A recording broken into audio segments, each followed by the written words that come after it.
All right, welcome to Hoops Tonight, presented by FanDuel here at The Volume. Happy Monday, everybody. I hope all of you guys had a great weekend and that your weeks are off to a good start. We are back in the studio. It is not finished yet. I promise we're not going in front of this blank wall all season. I have a bunch of stuff that's going to be there. It's just not there yet. But hey, at least it's a lot better than those cabinets that you guys all felt like roasting me for last week. So bear with me. We're almost completely done. Feels good to have this set up. I made some permanent changes, especially off camera, that are going to make this a lot easier for me this year. We're continuing with our power rankings today. Now, our power rankings have been doubling as like season previews, so we're doing deep dives into the teams, especially into their personnel changes and what they like to do on both sides of the floor. Last week, we got a little derailed by the Donovan Mitchell trade because number 15 in my list was Chicago. Obviously, they're not 15 anymore with Cleveland. Call them 15B, call them 16. I don't care. We're moving past them, and the Pelicans are going to be taking that 15th spot. So today, number 15, the New Orleans Pelicans. You guys know the drill. Before we get started, subscribe to the Volume's YouTube channel so you don't miss any more of our videos. Follow me on Twitter at _JasonLT so you guys don't miss show announcements. And last but not least, if you miss one of these shows and you can't get back over to YouTube to finish them, remember you can find them in audio form wherever you get your podcasts under Hoops Tonight. So to give you guys an idea, for those of you who missed it last week, the format we're going with here, we're going to briefly touch on last year, touch on player personnel changes, deep dive on offense, deep dive on defense, what their best case scenario is, what their worst case scenario is, and who their biggest X factor is. The player that has a player, concept, coach, whatever thing that has the biggest swing capability when it comes to the outcome of their season. So last season was a down year in terms of health for the Pelicans. That really, really hurt them. CJ McCollum, Zion Williamson, and Brandon Ingram combined to only play in 81 games. So as a result, just in general today, we're going to be spending the vast majority of our attention looking forward rather than looking backwards, just simply because there's just not a lot you can take from a team that's going to be playing completely different players this season. None of it's going to translate as smoothly. But last year, with what they had in terms of availability, they were 19th in offense, 18th in defense, obviously bad on both fronts. But at the end of the season, when they started to get healthy, things started to click, and there were a lot of things for Pelicans fans to get excited about. They finished the season 9-6 in their last 15 games. They won both play-in games, and then they took a very good Suns team with Chris Paul playing at the very peak of his ability right before he fell apart in the second round.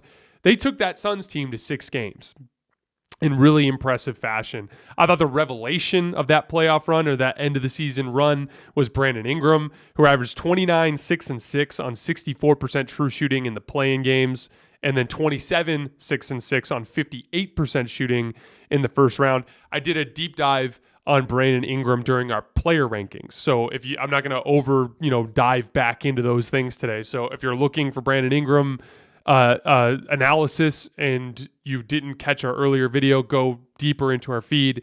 Player rankings in that 11-15 video is where we did the deep dive into Brandon Ingram. So they didn't do much this offseason, but that's a good thing. That's to David Griffin's benefit. Now, I don't agree with everything that David Griffin's done since he got into that position. You know, him beefing with LeBron was weird. He's a little bit egotistical, but I do think he knows the basketball. I do think he's a good GM, and I think that's evidenced in the way this roster has come together, especially with the types of players that he's found on the wing.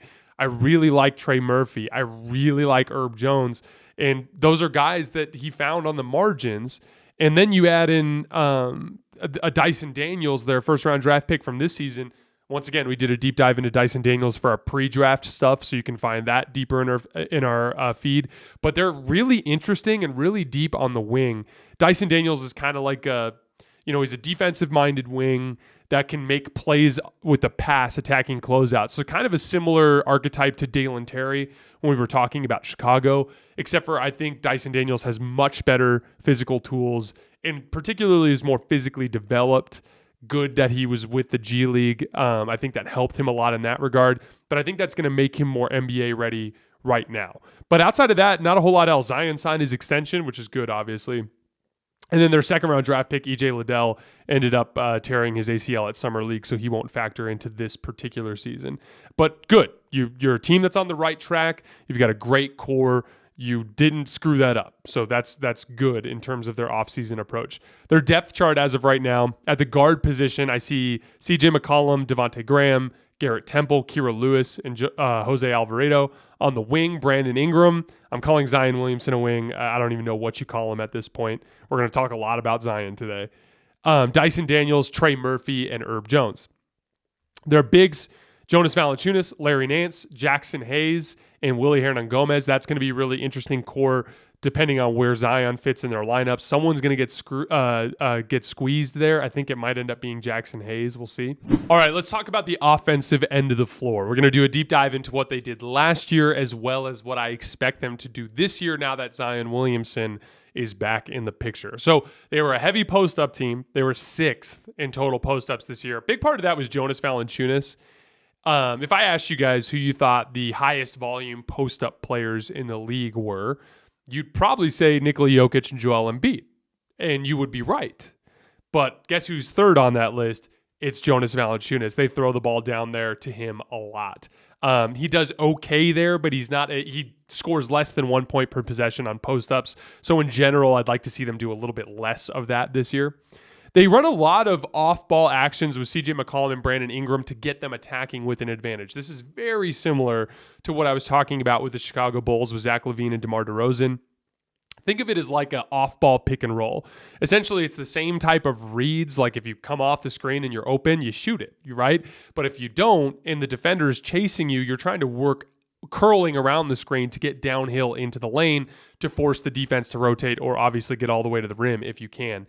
This turned into a really interesting chess match with Phoenix because New Orleans is not a good pick and roll team, or at least they weren't during this regular season.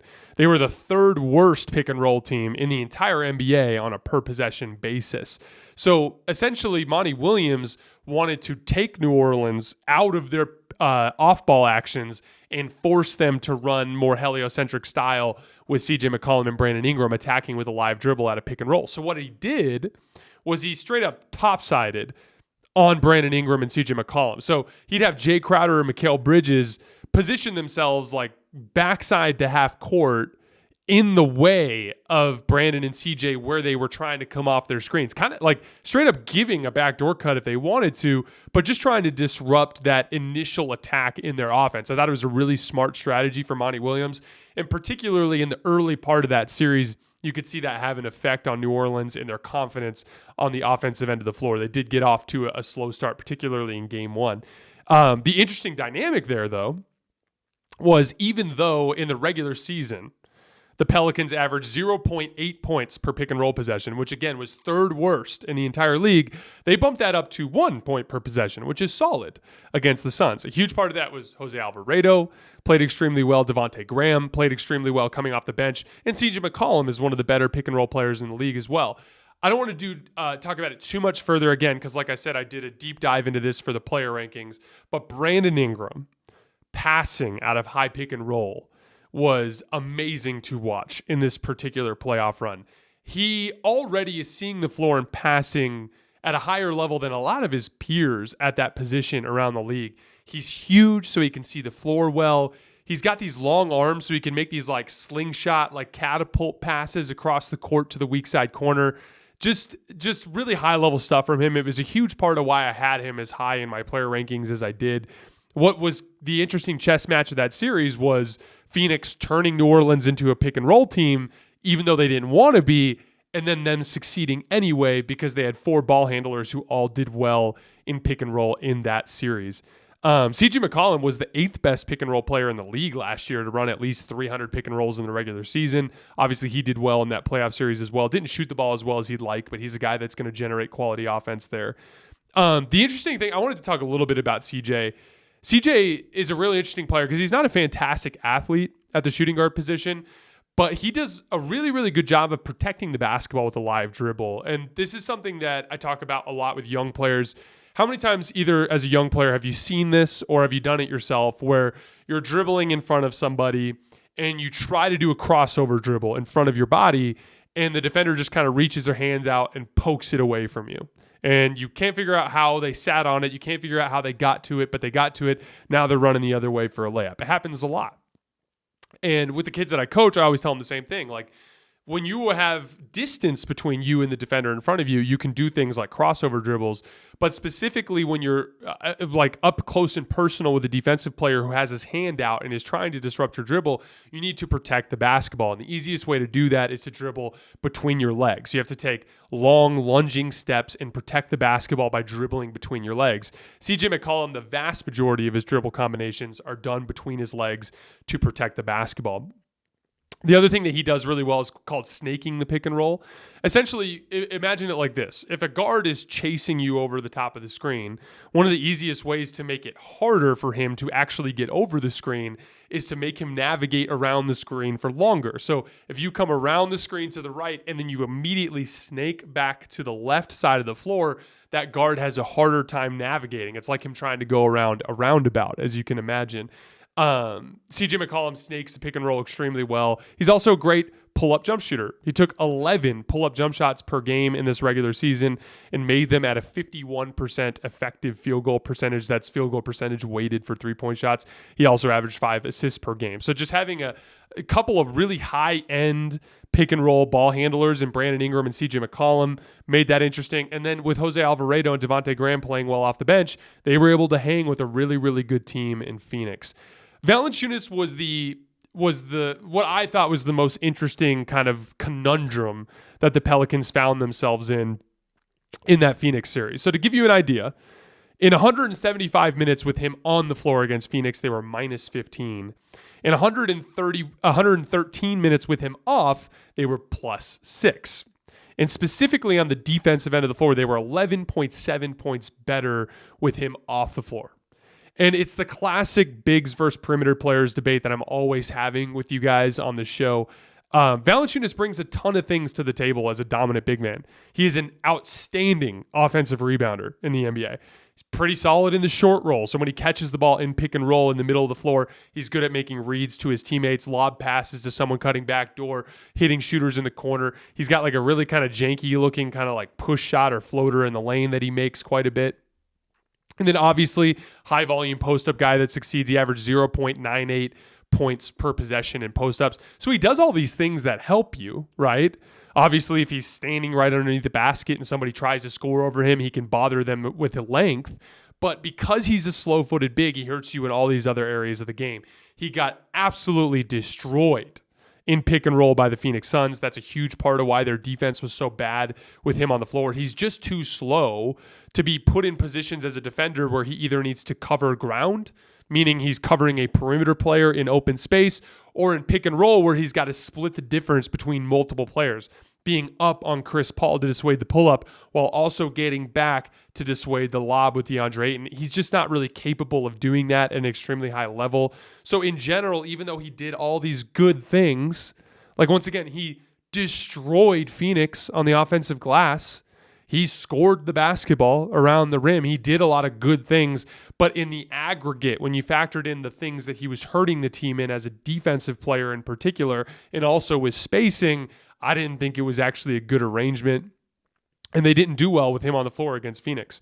I think he's good to have on the roster. He can eat innings in the regular season, but in the playoffs moving forward, I'd like to see them favor Larry Nance at that 5 spot because of what he can do on the perimeter with his skill. He could shoot the ball and attack closeouts, things like that. And then on defense, he's a lot more mobile. You can use him in a drop coverage. He's not going to be a great drop coverage big, but he can do that. But in general, he can do the more versatile defensive stuff like switching in pick and roll or guarding in transition when he has to pick up a different man in transition. I just like Larry Nance a little bit better in that spot, and I don't think it was a coincidence that they played better with Larry Nance on the floor in this particular playoff run. But when we're projecting forward for this Pelicans team, we have to factor in Zion Williamson. You know, this is the number 1 overall draft pick from a few years back. So he's obviously going to be some type of focal point in the offense. And everything is different than the last time he played. Not only was CJ McCollum not there, but the team is more serious. This is a Pelicans team that probably is talking about how they have a chance to win the West. Now, do I think they have a chance to win the West? No, we'll get further into that. But the reality is this is a team with real ambitions now, and this is a team that has more, competent ball handling around him. So it's going to be a different role than it was last time. Last time he played, he was in a major on-ball role. They had him trying to run point guard a lot. He was running a lot of dribble handoffs with J.J. Redick. It was a whole thing, right? It's going to be a lot different this time around in this particular system. So I thought the best way to do that, or to try to project that, is to take a look at what Zion's skill set is and how it fits with this particular group. Let's think like coaches for a minute, right? So what is Zion's specific skill set? For a forward, he handles the ball really well and he can pass the ball really well. So that's a good point, a good starting point. As an athlete, he's a mismatch against basically any type of defender. It kind of reminds me a little bit of Giannis in that regard, where it's like he's way too quick for the big players and way too big for the quick players. And that goes for the big, strong wings. Like Jason Tatum, who I think is one of the best perimeter defenders in basketball, or Andrew Wiggins, that archetype of defensive wing is not going to be able to handle the low center of gravity and strength that Zion Williamson has. That's the type of mismatch problem that he presents to everybody. He is, without a doubt, not even close, the best rim finisher in basketball, even better than Giannis. Last time he played in 2021, him and Giannis both played 61 games. Zion led the entire NBA in restricted area field goal makes with 548, which was 113 more than Giannis. To give you some perspective, this year I was talking about how Giannis averaged like 6.7 restricted area makes per game, and LeBron was right there because he was averaging 6.6. In that 2021 campaign, Zion averaged 9 restricted area makes per game. This guy is just physically impossible to keep away from the rim. That's the type of mismatch problem that he is. So we have to think about how he fits alongside these Pelicans lineups. Now, the first problem is you can't play him at the 5. We discovered in that 2021 campaign that defensively he's not capable of doing what a backside rim protector can do, or a typical good backline defender can do, right? So they're going to have to play him alongside some sort of big man. The temptation is going to be to play him alongside Jonas Valanciunas a lot. I expect him to start alongside Jonas Valanciunas. But like we talked about earlier, I'm not a huge fan of that specific fit because of the negatives that come with Jonas. So my hope is that in the long run that they pair him a lot with Larry Nance as that backside defender. Gives him a ton of athleticism in the front court that could be really, really interesting. So when we think about what the Pelicans have around Zion this time around, right, we got CJ McCollum, who's an outstanding shooter and ball handler. Brandon Ingram, who's an outstanding ball handler and probably will shoot the ball well from the perimeter this year. Herb Jones, who didn't shoot the ball overly well in this last regular season. We'll get to him a little bit more in a minute. But they typically will have some kind of shooting threat in that 3 spot. And then somebody as a big. Let's call it Larry Nance for the sake of just talking this through in terms of offensive concepts. So from there, I still like the idea of some of the dribble handoff stuff that they were doing with him and J.J. Redick. Again, that doesn't have to be necessarily something that's looking for Zion. You could use him pretty similar to the way that the Nuggets use Nikola Jokic, and they use his threat to get openings for his guards. If you could imagine Zion Williamson initiating actions for Brandon Ingram and CJ McCollum coming off of their, curls, there's wide curls, but with a dribble handoff with Zion Williamson, that could add a whole other dynamic to how difficult that is to defend and really open things up for them on the offensive end of the floor. So I still like dribble handoff stuff. I really like the idea of him as a short roller with Brandon Ingram and CJ McCollum. Again, short roll is when you don't roll hard to the rim, but you rather kind of soft roll to the middle of the floor. You catch a pocket pass there and you either continue to go to the rim or you make reads to your teammates, or you can shoot floaters or quick little pull-up jump shots and things like that. The other thing I'm really excited for is the spaced ISOs. This is a team that should, in theory, especially with specific lineups, especially with Larry Nance on the floor, have outstanding spacing. And Zion's just going to catch really favorable matchups every single game, spacing the floor for him and allowing him to rip through to his left and go to the rim. That's the way that I see him being used. Not as point Zion like they did the last time he played, but a little bit of on-ball stuff as a dribble handoff guy, and then a whole lot of stuff as a screener and what he could do to open things up for himself as a screener. And then, of course, attacking matchups with spaced out ISOs. Zooming out a couple, before we move to the defensive end of the floor, I wanted to touch on just a couple of their role players. Not all of them, just the ones that I find particularly interesting today. I really like Herb Jones. Obviously, he's an outstanding defensive player. We're going to get more to Herb Jones on the defensive end of the floor in a minute. But right now, the Pelicans need him to take a little bit of a leap offensively.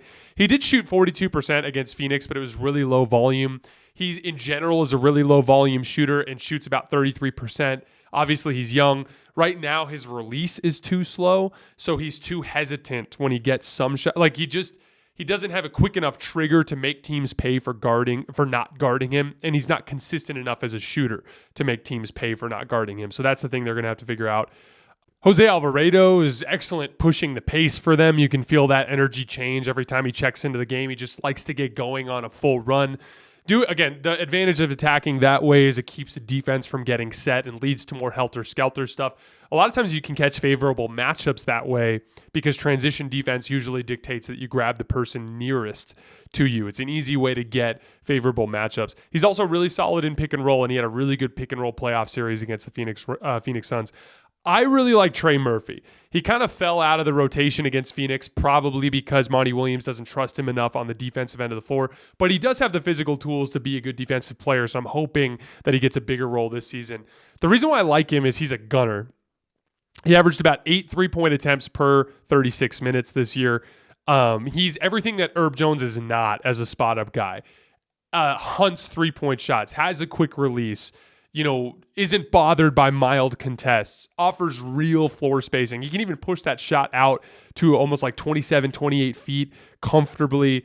I really, really like what he could potentially be for them as a 3-and-D guy. There's some potentially exciting stuff there, too. You can start to imagine lineups with Brandon Ingram, Herb Jones, and Trey Murphy all on the floor together and the type of length and versatility they could have on the defensive end of the floor if he takes a leap defensively. Jackson Hayes is the interesting one. He's an outstanding athlete. He's a little bit out of control when you watch him play, a little bit of a bull in the china shop. But I think his rotation spot is going to be the one that ends up getting squeezed with Zion returning. So let's move to the defensive end of the floor. So they were a bad defensive team last year. They ranked 18th, but health was a big factor in that. They did have some interesting lineup data, though, that I think projects for what they could have in some specific scenarios on the defensive end of the floor. Their scheme is pretty consistent with what you see around the rest of the league. They run drop coverages with Jonas Valanciunas, chase shooters over the top of screens, and try to funnel things to Jonas in the paint. They do a little bit of dropping with Nance as well, but he's a little bit more switchable.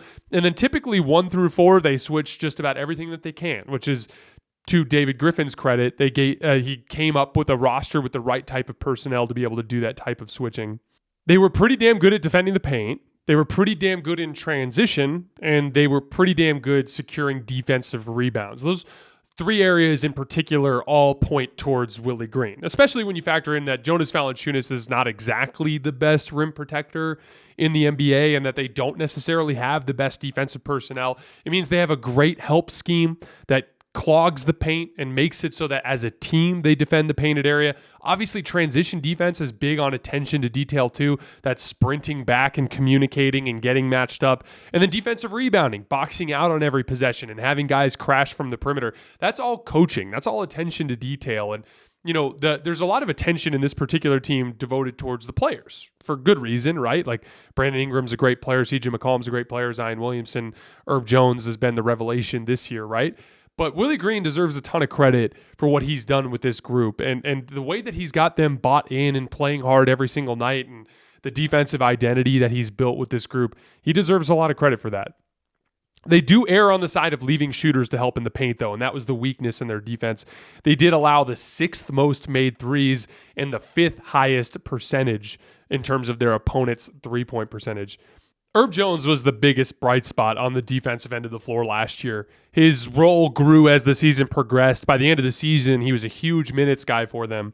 He's a super disruptive perimeter defender, kind of Kawhi-esque in the ability that he has, the natural knack he has to take the basketball away from ball handlers, particularly with a live dribble. He had 130 steals last year, which was 3rd in the entire NBA, which is insane for a young defensive wing like that. In terms of technique, I think it's really fascinating because a lot of young players reach in on defense. That's to be expected. It's just kind of a bad basketball habit that a lot of young players have. And when I say reaching in, I mean lunging out of position. Like they will lunge forward to get the basketball and reach. and in the process throw their entire body out of balance. And so, yeah, you might get the basketball every once in a while. You might force a turnover and you might be running the other way. But the rest of the time, if it's a competent ball handler you're guarding, they're just going to go right around you because now your body's out of position. And what Herb Jones does so well, and it kind of reminds me of Kawhi, is he can be disruptive with his hands without getting his body out of whack. So he's not lunging, he's just putting his hands in places where the ball usually is while staying square with you and sliding with you. Obviously, it helps to have obscenely long arms to do that, but that in terms of technique is the way that Herb Jones can be disruptive without giving ground as a defensive player. When Brandon Ingram and Herb Jones shared the floor together last year, they had a 106.8 defensive rating, which is excellent. For perspective, Boston led the league last year as a team with a 106.2. Now, when you start messing with lineup data and that, it gets a little tricky, but that's just one qualifier. Just Brandon Ingram and Herb Jones together, they defended pretty damn well, and that's something that you can take as a huge positive looking forward. Brandon Ingram in general is going to be the main kind of like fulcrum for their defensive potential next year because he has shown a tendency throughout his career to have give and take in terms of his effort on that side of the floor. Obviously, his defensive potential is insanely high with his physical tools, but he can just be lazy sometimes. When he was with the Lakers in Los Angeles, he defended extremely well, and then he went to New Orleans and took a bigger offensive role and kind of let go of the rope there.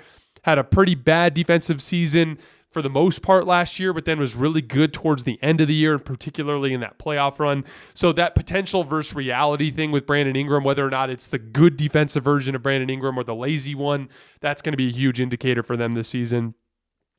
Jose Alvarado is a really interesting defensive player too. Not just everyone will focus on the famous videos of him sneaking up from behind and taking the ball away, but he's just downright disruptive even in the half court as well. He kind of reminds me of Patrick Beverley with his knack for freelancing, like randomly double teaming or randomly sneaking from one side of the floor to the other. There's just, it's hard to explain. There's just like an instinct to it, like a seeing things before they happen type of basketball IQ thing that some defensive players have. And Jose Alvarado has that. And he's just got a knack for blowing up plays by freelancing. Some players freelance and it destroys everything for your defense. Russell Westbrook, for instance, will freelance and almost always get burned. There are guys out there like Jose Alvarado, like Patrick Beverley, who can do a little bit more of that freelancing without getting in as much trouble for it. It's a timing thing. It's an instinct thing. I don't really have a better way of describing it. But when Jose Alvarado, Brandon Ingram, and Herb Jones were on the floor together last year, they had a defensive rating of 85.7. Now, it was in a pretty small sample size, only 46 minutes, but that's an interesting trio that I wouldn't mind seeing a little bit more this year. The key to them on the defensive end is going to be hiding Zion. Zion is a bad defensive player right now in just about every facet of the game. He's got bad instincts. His decision-making in terms of when to help versus when to stay with his man is poor. He gets up out of his stance when he's off ball. You'll see this in film. Instead of sitting in his defensive stance, he'll kind of stand upright, which just makes you take that extra second to squat down into your stance before you close out or before you go help. And as a result, that split second can cost you as a help defender. So those are just little discipline things he's going to have to get better. As a result, they're going to have to pair him with a solid backline defender, like we talked about on the offensive end of the floor. So he's going to have to be alongside Larry Nance or Jonas Valanciunas just to even be on the floor. I kind of prefer using him as like a wing defender in the sense that you kind of target him in a role where it's a little bit easier for him to make decisions. Like if he's in a primary backline role, he's going to have to make so many help and recover decisions over the course of the game that it's going to hurt your defense. But if he's in more of a backside help role where he's rotating as opposed to meeting people at the rim all game long, I think he'll have a little bit more success. Obviously, in the long run, you'd like to see him be some version of Draymond, but there's just so far for him to go to ever get to that level that I don't think it's safe to count on it at that point.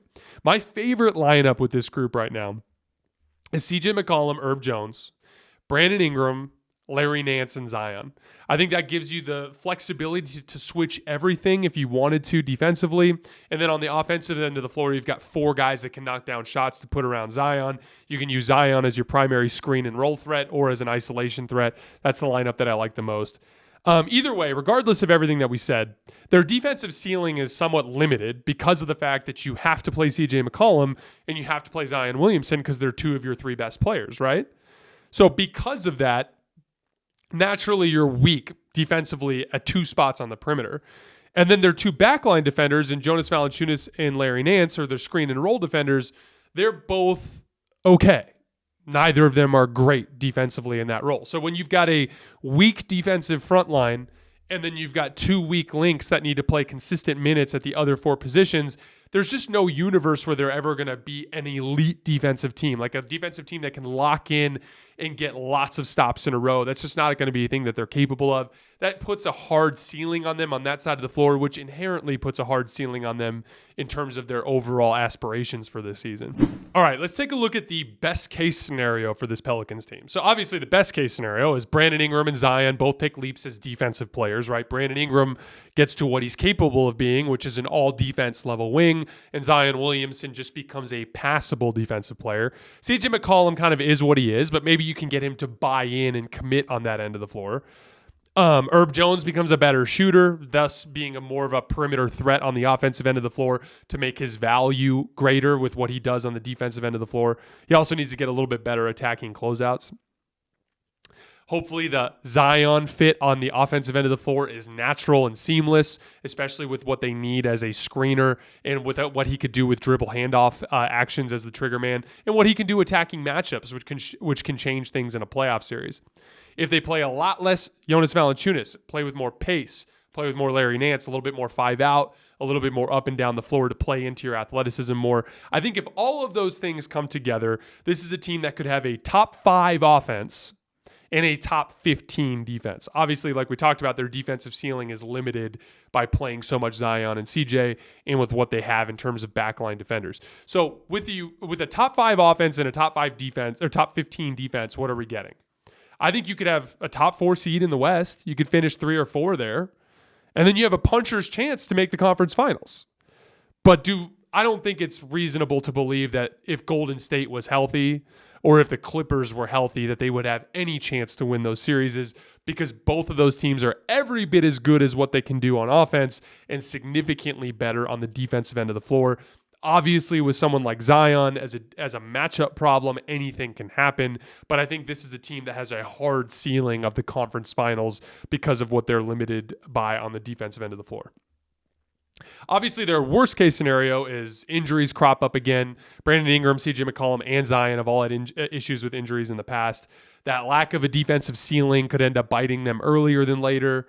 The fit with Zion could end up being clunky. Obviously, I don't think it will be, but that's a possibility. If it ends up struggling, if Zion struggles in that role, or if he wants to be on ball more, then in that case, it ends up being something that's more like a play-in team, something more like what happened last year, a team that's frisky, a team that, could take a game or two off of a 1 seed or a 2 seed, but not a team that has a real threat. That's what I view as the worst case scenario. And then most importantly, if Zion gets hurt again, then you got to start having serious conversations about whether or not that draft pick has panned out the way that they hope and whether or not it might be worthwhile to move off of him. So his health is another thing that I would look at in terms of the what the worst case scenario would be. All right, last but not least, who's the biggest X factor on this team? I think it's Brandon Ingram. In my player rankings, I put him as the 12th best player in the world. Now, that was probably a little high, and I was definitely judging him based on what I think he can be a little bit more than what he has been based on what happened in that playoff series against Phoenix. We talked about that already in our mailbag. I'm not going to get any further into it. But there's a case that Brandon Ingram's not even a top 25 player. I'm sure there were some of you who are listening that thought that someone the likes of Rudy Gobert is better, or someone the likes of, Trae Young is better, or someone along those lines, right? But let's just look at that as a spectrum. This season, one of two things is going to happen. Brandon Ingram is going to continue to flash the playmaking that he showed in that playoff series, continue to flash the high volume, efficient scoring. I think he only averaged 23 points a game in the regular season. That went up to 29 in the play-in and 27 in the playoffs. What are we going to get from Brandon Ingram this year? Are we going to get the 27 point per game, efficient, playmaking forward that's an all defense level wing? Or are we going to get the 23 point per game, nagging injury, non-focused defensive player that we got for large chunks of last season, right? And that swing factor is going to be the biggest difference between this, whether or not this is a Pelicans team that can make a run to the conference semis or conference finals, and a team that remains stuck in the play-in game. Brandon Ingram is the X factor of this team. He does struggle to stay on the court with injuries. He is inconsistent with his buy-in on the defensive end of the floor.